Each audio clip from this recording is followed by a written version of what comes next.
Hello students, welcome back to chemistry wins YouTube channel. ఈ వీడియోలో మనము hydrogen production by electrolysis of water introduction మనం చూద్దామండి. Students, మనందరికీ బాగా తెలిసిన పాయింటే హైడ్రోజన్ని మనము ఆల్టర్నేటివ్గా ఫ్యూయల్గా మనం యూజ్ చేసుకోవచ్చు. అంటే డీజిల్కి, పెట్రోల్కి, న్యాచురల్ గ్యాస్, అదేవిధంగా ఎల్పిజి లిక్విఫైడ్ పెట్రోలియం గ్యాస్ లాంటి కన్వెన్షనల్ ఫ్యూయల్స్, అంటే ఈ ఫ్యూయల్స్ని మనం ఎక్కువగా హీట్ ప్రొడక్షన్కి మనం యూజ్ చేస్తూ ఉన్నాం.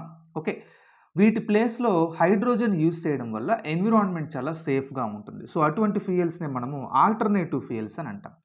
సో హైడ్రోజన్ని మనము ఆల్టర్నేటివ్ ఫ్యూయల్గా యూజ్ చేయొచ్చు. ఓకే, దెన్ మరి హైడ్రోజన్ మనకు ఫ్రీగా దొరకదు కదండి, దాన్ని మనం ప్రొడ్యూస్ చేసుకోవాలి కదా, దాన్ని మనం సింథసైజ్ చేసుకోవాలి కదా. ఓకే, సో ఎలా మనం సింథసైజ్ చేస్తాము అంటే స్టీమ్ మిథేన్ రిఫార్మింగ్ అనే మెథడ్ ఉంది, అది ప్రీవియస్ వీడియోలో చేశాను. ఇప్పుడు ఈ వీడియో మనము ఇంట్రడక్షను ఎలక్ట్రాలసిస్ ఆఫ్ వాటర్ ద్వారా మనము హైడ్రోజన్ని ఎలా మనం ప్రొడ్యూస్ చేస్తాము అన్నదే ఈ వీడియో యొక్క ఇంట్రడక్షన్ అండి. Okay, right. Electrolysis of water అంటే వాటర్ని ఎలక్ట్రాలసిస్ చేయడం ద్వారా ప్రొడ్యూస్ చేసేటటువంటి హైడ్రోజన్, ఈ మెథడు చాలా clean method. It is a clean method and sustainable method. అంటే సస్టైనబుల్ మెథడ్ అంటే ఫ్యూచర్ జనరేషన్స్ కూడా ఎటువంటి హార్మ్ ఉండదు. Okay, right. ఎందుకంటే water pollution free compound.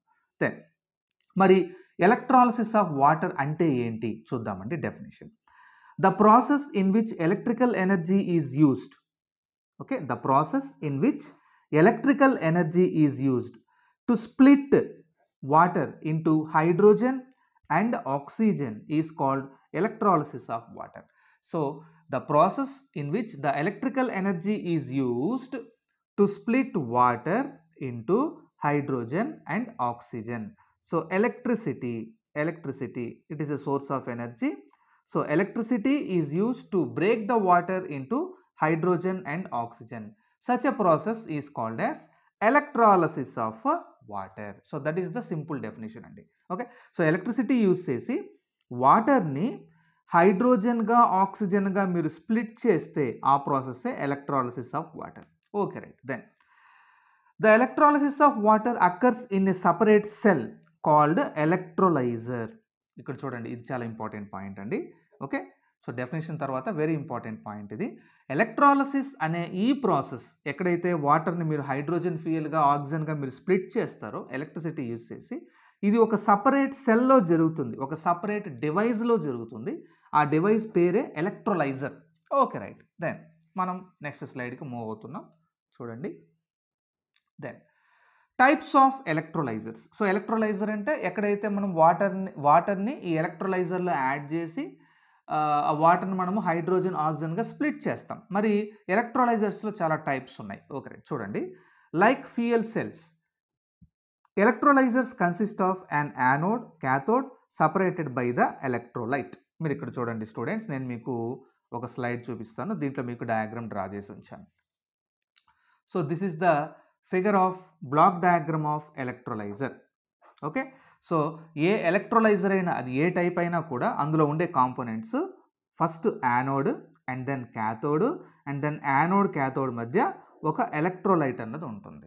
Okay, so మీరు యానోడ్ దగ్గర వాటర్ని మీరు పంపిస్తారు. ఓకే, దెన్ ఇలా వాటర్ ఎలక్ట్రోలైజ్ అయ్యి మీకు యానోడ్ దగ్గర ఆక్సిజన్ గ్యాస్ని, క్యాథోడ్ దగ్గర హైడ్రోజన్ గ్యాస్ని లిబరేట్ చేస్తుంది.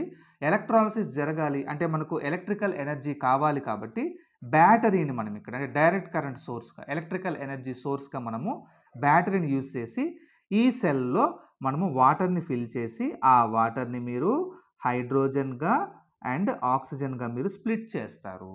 Okay students, so this is the black diagram of electrolyser. Right, మీకు ఇప్పుడు ఐడియా వచ్చి ఉంటుంది. దెన్ చూద్దాం, ఇక్కడ మన క్లాసిఫికేషన్లో ఉన్నాం కదా. Right, then based on the type of electrolyte material involved and ions it conducts, there are 3 main types of electrolyzers. So electrolyzers మళ్ళీ మనకు 3 కేటగిరీస్గా ఉన్నాయి. So category 1, type 1, polymer electrolyte membrane, PEM, polymer electrolyte membrane electrolyzer. Okay, so ఎలక్ట్రోలైట్ని, ఆ electrolyte conduct చేసే అయాన్స్ని base చేసుకొని ఎలక్ట్రోలైజర్స్ని 3 కేటగిరీస్గా డివైడ్ చేశారు. Category 1 is PEM electrolyzer. PEM అంటే పాలిమర్ ఎలక్ట్రోలైట్ మెంబ్రేన్ ఎలక్ట్రోలైజర్. చూడండి, in this type of electrolyser The electrolyte is a solid specialty plastic material which conducts protons అండి. ఓకే, ఒక ప్లాస్టిక్ మెటీరియల్, ఒక సాలిడ్ ప్లాస్టిక్ మెటీరియల్ని మీరు ఎలక్ట్రోలైట్గా యూజ్ చేస్తే ఒక ఎలక్ట్రోలైజర్లో అది PEM ఎలక్ట్రోలైజర్ అవుతుంది. Proton exchange membrane electrolyzer or polymer electrolyte membrane electrolyzer అంటాం. Then category number 2 alkaline electrolyzer. Okay, alkaline electrolyzer చూడండి, base. Okay, they uses a liquid alkaline solution of sodium hydroxide or potassium hydroxide as electrolyte. Okay, so alkaline అంటే మీ అందరికీ తెలుసు base. Okay, so మీరు ఇక్కడ ఎలక్ట్రోలైట్గా base use చేస్తారు, alkali use చేస్తారు. అది sodium hydroxide solution కావచ్చు, లేదు పొటాషియం హైడ్రాక్సైడ్ సొల్యూషన్ కూడా కావచ్చు.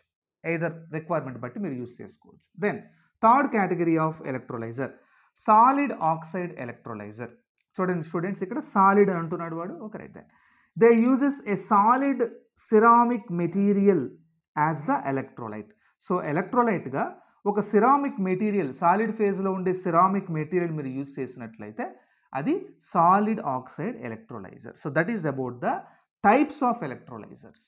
Okay, right. PEM electrolyser number 1, alkaline electrolyzer number 2, and solid oxide electrolyzer number 3. So this classification is based on the type of electrolyte and the ion it conducts. Okay, right. Then we have reached the end of the video, students. So this is the block diagram of electrolyzer that is already explained. Now ఇక్కడ మనం దీన్ని simplify చేసేద్దాం. ఈ టేబుల్లో మీరు చూడొచ్చు క్లియర్గా. Okay, right. So first electrolyser type, electrolyte used, and ionic species the electrolyte is going to conduct. అంటే ప్రాసెస్ జరిగేటప్పుడు ఆ ఎలక్ట్రోలైటు కొన్ని అయాన్స్ని అలో చేయాల్సి వస్తుందండి. ఓకేనా, దీన్నే కండక్షన్ అంటాం. అయానిక్ స్పీసీస్ ఏ అయాన్ అది కండక్ట్ చేస్తుంది, ఏది ఎలక్ట్రోలైట్. ఎలక్ట్రోలైట్ కొన్ని అయాన్స్ని కండక్ట్ చేస్తుంది. ఆ అయాన్స్ని బేస్ చేసుకుని కూడా మనం ఇక్కడ క్లాసిఫికేషన్ ఇవ్వచ్చు. సో ఫస్ట్ మనం ఆల్రెడీ చూసాం proton exchange membrane or polymer electrolyte membrane electrolyzer. ఈ ఎలక్ట్రోలైజర్లో మనం ఏ ఎలక్ట్రోలైట్ని యూజ్ చేస్తామంటే ఒక సాలిడ్ అయానిక్ పర్మియబుల్ ప్లాస్టిక్ని మనం యూజ్ చేస్తాం. ఈ ప్లాస్టిక్ పర్మియబుల్ దేనికి ఉంటుంది, it allows the protons through it, that is H+ అయాన్స్ని ప్రాసెస్లో అలో చేస్తుంది. Okay, then second electrolyser alkaline electrolyser. Alkaline ఎలక్ట్రోలైజర్లో మనము ఎలక్ట్రోలైట్గా ఆల్కలైన్ NaOH ఆర్ KOH మనం యూజ్ చేస్తాం. Sodium hydroxide or potassium hydroxide మీరు యూజ్ చేస్తారు.